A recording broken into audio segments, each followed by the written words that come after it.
Hello everyone, welcome back to our channel education house 24/7। तो आज हम पढ़ेंगे क्लास 6 की इंग्लिश की बुक पूर्वी का यूनिट 3, जो कि है नर्चरिंग नेचर। नर्चरिंग का मतलब होता है केयर, यानी कि देखभाल करना, और नेचर का मतलब होता है प्रकृति। तो इसका मतलब हुआ, नर्चरिंग नेचर का मतलब हुआ कि प्रकृति की देखभाल करना। जैसे कि प्रकृति के अंदर पेड़ पौधे, फूल पत्ती, नदी, झरने, जितनी भी चीज़ें हैं, हमें एज अ ह्यूमन उन सब की देखभाल करनी है और उनको जैसे वो हैं, प्रकृति ने जैसे हमें दिया है उसको वैसा ही रखना है, उसको देखभाल करके और बढ़िया बनाना है, ताकि आने वाली जनरेशन भी उनको देख पाए। तो इस चैप्टर यूनिट 3 के अंदर जो चैप्टर है वो है नीम बाबा। और इस चैप्टर में दो लोग होते हैं, यानी कि एक कैरेक्टर जो है वो नीम बाबा यानी कि नीम के पेड़ का होता है, और दूसरा कैरेक्टर है अंबर का, जो एक छोटी सी बच्ची होती है। ये जो चैप्टर है ये दो पार्ट में डिवाइडेड है। इस चैप्टर को हम पार्ट 1 और पार्ट 2 में पढ़ेंगे। तो इस वीडियो में हम पार्ट 1 कवर करेंगे। तो स्टार्ट करते हैं chapter. Amber returned from school and sat down in the shade of the neem tree in her courtyard. Amber, जो कि एक छोटी सी लड़की है, वो स्कूल से वापस आती है and sat down in the shade of the neem tree, और उसके बाद जो नीम का जो पेड़ है उसकी छाँव में नीचे बैठ जाती है। in her courtyard, और कहाँ पर होता है वो पेड़? वो उसके घर के आंगन में होता है। She felt that the tree was whispering to her, और उसके बाद उसको लगता है कि जब वो पेड़ की छाँव में बैठी होती है तो उसको लगता है कि जो पेड़ है उसमें से कुछ फुसफुसाहट की आवाज़ आ रही है। विस्परिंग का मतलब होता है फुसफुसाहट की आवाज़ आना। She looked at the tree and spoke to the tree. फिर उसके बाद वो क्या करती है कि वो ट्री की तरफ देखती है, तो उसे लगता है कि जो ट्री है वो उससे बात करना चाहता है, तो वो जो है अंबर जो है वो ट्री से बात करती है। अब ये तो था इंट्रोडक्शन। अब स्टार्ट करते हैं पार्ट 1। अब इनमें जो पार्ट 1 में दोनों की बातचीत जो होती है वो दिखाया गया है। अंबर, नमस्ते, I am Ambar, I would like to talk to you, may I. जो अंबर है वो कहती है पेड़ से, नीम ट्री से, नमस्ते, आई एम अंबर, कि मैं अंबर हूँ, I would like to talk to you, मैं आपसे बात करना चाहती हूँ, मे आई, मतलब कि मैं आपसे बात कर सकती हूँ क्या? वो परमिशन लेती है। उसके बाद जो नीम ट्री है, नीम बाबा है, वो बोलते हैं श्योर डियर अंबर, कि हाँ बिल्कुल प्यारी अंबर, आई नो यू, मैं तुम्हें जानता हूँ, you played in my shade in your childhood. जो नीम बाबा हैं वो कहते हैं कि तुम जब छोटी थी अपने बचपन में मेरे जो पेड़ की छाँव है उसी में खेला करती थी, इसलिए मैं तुम्हें जानता हूँ।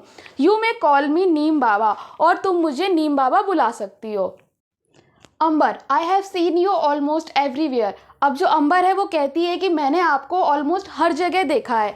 Please tell me something more about yourself, तो कृपया करके आप मुझे अपने बारे में कुछ और जानकारी दीजिए।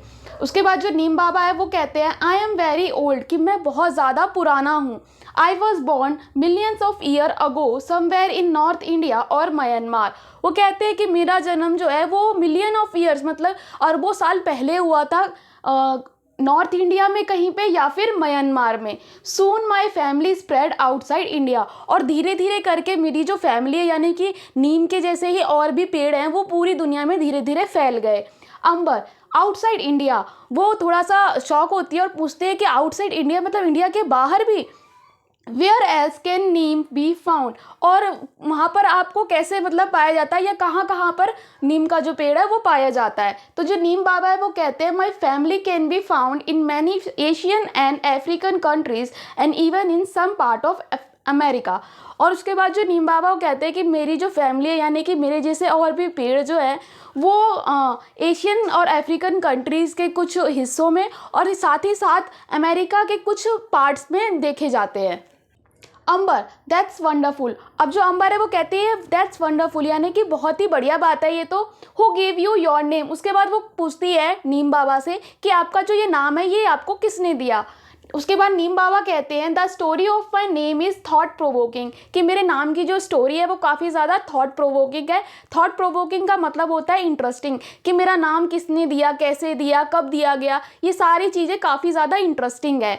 आई was born in India and given Sanskrit name such as Arishtha, और मेरा जो जन्म है वो इंडिया में हुआ है, और जो मेरे को नाम दिया गया है वो संस्कृत नामों में से दिया गया है, जैसे कि अरिष्ठा। अरिष्ठा का मतलब होता है the one who cures diseases, disease, मतलब कि कोई ऐसी चीज़ जो कि बीमारियों को ठीक करती है। जैसे कि हम सबको पता है कि जो नीम ट्री है वो मेडिसिनल प्लांट है, मतलब उससे बहुत सारी दवाइयाँ बनती है। तो यही संस्कृत में नाम दिया गया जिसका मतलब है कि जिससे बहुत सारी बीमारियाँ ठीक होती है। उसके बाद नाम दिया गया निम्बा एंड निम्बाका। The name neem is given by the Iranian. और जो नाम नीम है वो किसके द्वारा दिया गया था? ईरानियन के द्वारा। ईरानियन मतलब कि जो ईरान में लोग रहते हैं उन्हें ईरानियन कहते हैं। जैसे जो इंडिया में जो लोग रहते हैं उन्हें इंडियन कहते हैं, वैसे ही ईरान में जो लोग रहते हैं उन्हें ईरानियन कहते हैं। उसके बाद जो अंबर है वो कहती है कि रियली, क्या सच में ऐसा हुआ था? पूछती है नीम बाबा से, रियली, क्या सच में आपको जो ये नाम दिया गया है वो ईरानियन के थ्रू दिया गया है? तो जो नीम बाबा है वो कहते हैं yes, in Hindi my name is neem. वो कहते हैं हाँ, ये नाम जो है ईरानियन के द्वारा दिया गया है और हिंदी में मेरा नाम जो है वो है निम्ब। In India I have other name. और इंडिया में मेरे और भी नाम हैं, जैसे निम, लिम्बा, निमोरी, निम्बामोन, निम्बे एंड निमो। ये सारे जो नेम हैं वो इंडिया में अलग अलग लोगों ने दिए हैं। उसके बाद अंबर कहती है you are so well known that is wonderful, कि you are so well known. Well known का मतलब होता है फेमस, यानी कि आप तो काफ़ी ज़्यादा फेमस हो, आपको सब कोई जानते हैं। दैट इज़ वंडरफुल, और ये काफ़ी ज़्यादा बढ़िया बात है। Neem Baba, dear Ambar, we become well known for what we do. उसके बाद जो नीम बाबा है वो कहते हैं कि प्रिय अंबर, हम उसी चीज़ों के लिए जाने जाते हैं जो हम करते हैं। मतलब कि मेरे नीम के काफ़ी ज़्यादा फ़ायदे हैं जिसकी वजह से लोग मुझे पहचानते हैं और इसलिए मैं ज़्यादा फेमस हूँ। वेल नोन का मतलब हुआ famous. People find us useful and that is why they know us. जो लोग हैं वो हमें यूज़फुल समझते हैं, मुझे यूज़फुल समझते हैं और इसीलिए वो हमें जानते हैं। Scientist call us bitter grace of God. Scientist जो है उन्होंने भी हमें कुछ नाम दिए हैं। पहला है bitter grace of God. Grace का मतलब होता है ब्लेसिंग, मतलब भगवान का आशीर्वाद। बिटर का मतलब होता है कड़वा, यानी कि एक भगवान के द्वारा दिया गया कड़वा आशीर्वाद। कड़वा इसलिए बोला गया है क्योंकि जो नीम का टेस्ट है वो कड़वा होता है। उसके बाद है नेचर्स गिफ्ट टू मैन, मतलब प्रकृति के द्वारा तोहफा दिया गया है इंसानों को, आदमियों को। एंड क्लीनलीनेस पार्टिंग ट्री, और एक ऐसा ट्री जो जहाँ भी रहता है पेड़ नीम का, वहाँ पर अपने आसपास साफ सफाई रखता ही है। क्यों? क्योंकि अगर नीम का पेड़ है और उसकी पत्तियाँ नीचे भी गिर गई हैं तो उसका जो पत्तियों में जो बिटरनेस है जिसकी वजह से जो इंसेक्ट वगैरह हैं वो आसपास नहीं आएंगे। तो यानी कि जहाँ पर नीम का पेड़ होगा वहाँ पर साफ सफाई ज़्यादा होगी, हवा शुद्ध होगी, तो इसीलिए इसे क्लीनलीनेस पार्टिंग ट्री कहा गया है। तो साइंटिस्ट के द्वारा 3 नाम दिए गए हैं। पहला है बिटर ग्रेस ऑफ गॉड, दूसरा है नेचर्स गिफ्ट टू मैन और तीसरा है क्लीनलीनेस पार्टिंग ट्री। उसके बाद है some even call us magic tree and the tree of the 20th century. अब उसके बाद कहा गया है कि कुछ लोग, मतलब साइंटिस्ट के अलावा जो लोग हैं वो लोग हमें कहते हैं मैजिक ट्री।